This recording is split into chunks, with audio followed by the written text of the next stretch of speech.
Assalamualaikum warahmatullahi wabarakatuh. Selamat pagi, Bapak dan Ibu sekalian. Selamat berjumpa dalam pembahasan strategi pembelajaran Agenda 3 dalam pelatihan kepemimpinan pengawas. Izinkan Bapak Ibu sekalian, saya memperkenalkan diri. Nama saya Widada Sulistia, saya sebagai Widya Iswara, ahli utama di Pusdiklat BMKG. Jika Bapak Ibu ingin berkomunikasi, di bawah ini ada komunikasi saya, ada email dan juga ada nomor HP yang bisa dihubungi. Bapak dan Ibu sekalian, agenda yang akan kita bahas pada hari ini adalah pertama, pendahuluan terkait dengan dasar hukum, kemudian kurikulum agenda 3 pada pelatihan kepemimpinan pengawas, selanjutnya adalah desain pembelajaran dalam e-learning, kemudian desain pembelajaran dalam classical learning, dan pada bagian terakhir adalah penutup. Bapak dan Ibu sekalian, beberapa kebijakan terkait dengan pelatihan kepemimpinan adalah pertama, Undang-Undang Nomor 5 Tahun 2015, berikutnya PP 11 Tahun 2017, berikutnya adalah Perlan Nomor 5 Tahun 2002, kemudian Keputusan Kepala Nomor 1 Tahun 2023, dan yang terbaru adalah Keputusan Kepala Nomor 2 Tahun 2003. Bapak dan Ibu sekalian, berdasarkan kebijakan tersebut, kurikulum utama substansi mata pelatihan kepemimpinan pengawas dibagi dalam 3 bagian. Bagian pertama adalah mata pelatihan inti yang terdiri dari 4 agenda, yaitu agenda kepemimpinan Pancasila dan bela negara, agenda kepemimpinan pelayan, agenda pengendalian pekerjaan, dan agenda aktualisasi kepemimpinan melayani.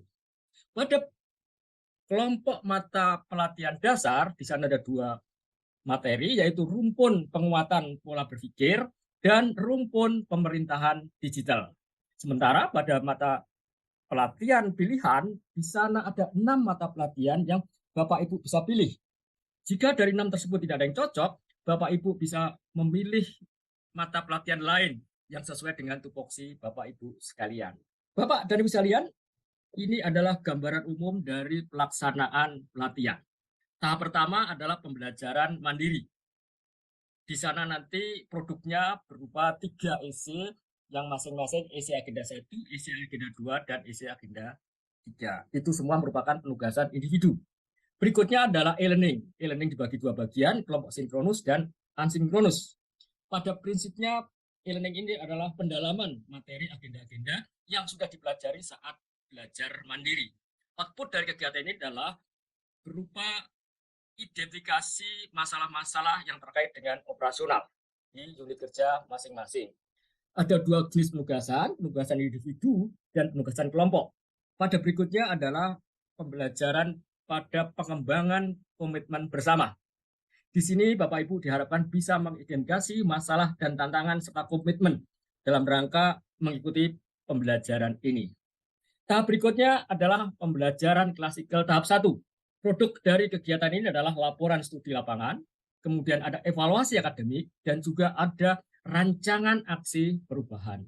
Bapak dan Ibu sekalian, setelah disampaikan bahwa intinya ada 4 agenda yang saling terkait, yaitu agenda kepemimpinan Pancasila dan bela negara sebagai konsep pola berpikir nasional, kemudian ada kepemimpinan pelayan adalah konsep bagaimana pelayanan baik, dan ada agenda pengendalian pekerjaan agar peserta bisa berfungsi sebagai pengendali kegiatan.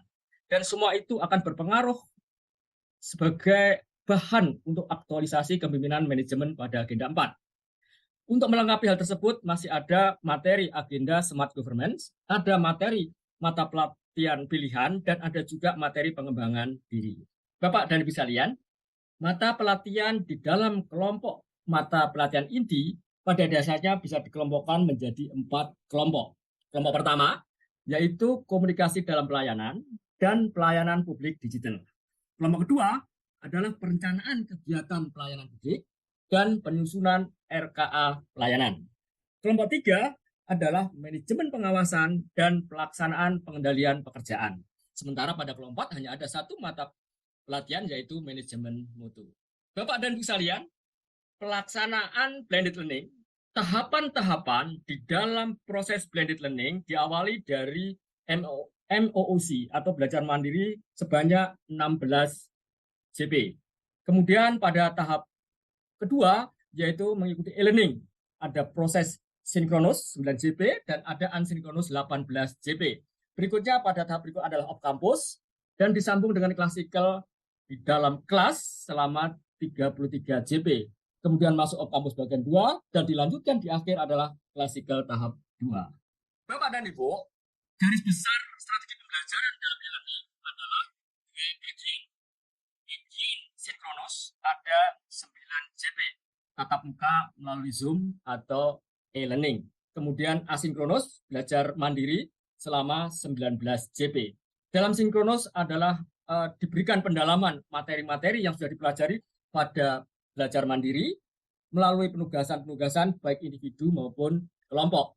Kemudian pada asinkronus, peserta diharapkan belajar mandiri untuk melaksanakan tugas-tugas yang telah diberikan, baik tugas individu maupun tugas kelompok.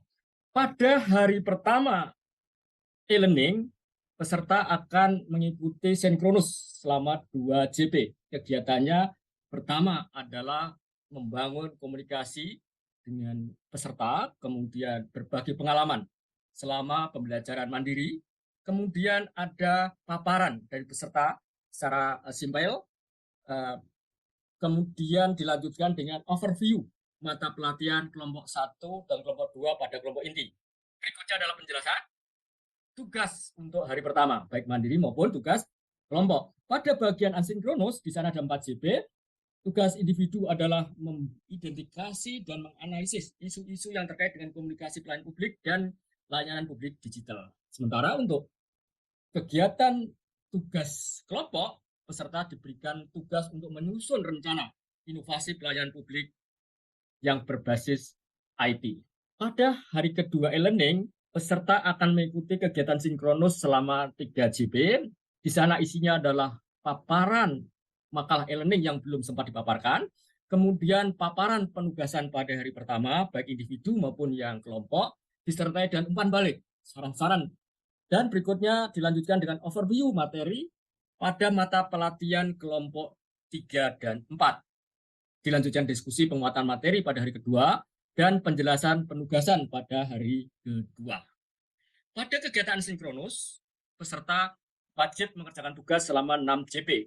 Tugas individu adalah mengidentifikasi dan menganalisis isu-isu tentang pengendalian, pengawasan, dan mutu layanan publik.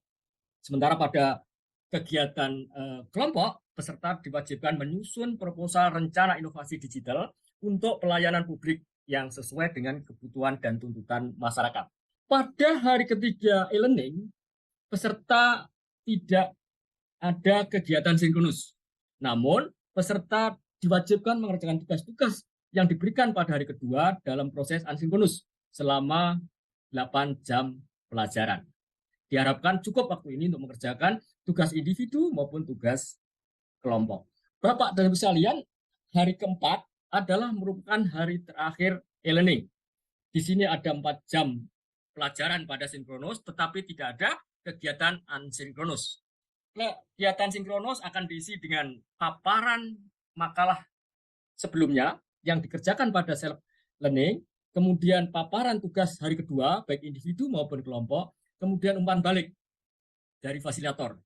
Dilanjutkan dengan overview tentang pelajaran kelompok 3 dan 4, dan diteruskan dengan penguatan materi hari keempat, dan dilanjutkan dengan penjelasan pembelajaran klasikal. Ditutup dengan pembulatan agenda 3 dari seluruh agenda yang telah dipelajari oleh peserta. Bapak dan Ibu sekalian, setelah menyelesaikan e-learning, maka tahap berikutnya masuk pada classical learning.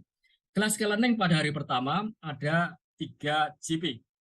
Kegiatannya adalah review pembelajaran e-learning, kemudian dilanjutkan dengan overview pembelajaran klasikal, penjelasan singkat tentang proses pembelajaran klasikal, kemudian tanya jawab sekitar pembelajaran klasikal, dan peserta diminta untuk menyampaikan poin-poin lesson learn yang bisa diambil dari kegiatan hari pertama. Pada hari kedua, peserta wajib mengikuti kegiatan klasikal selama 12 JP.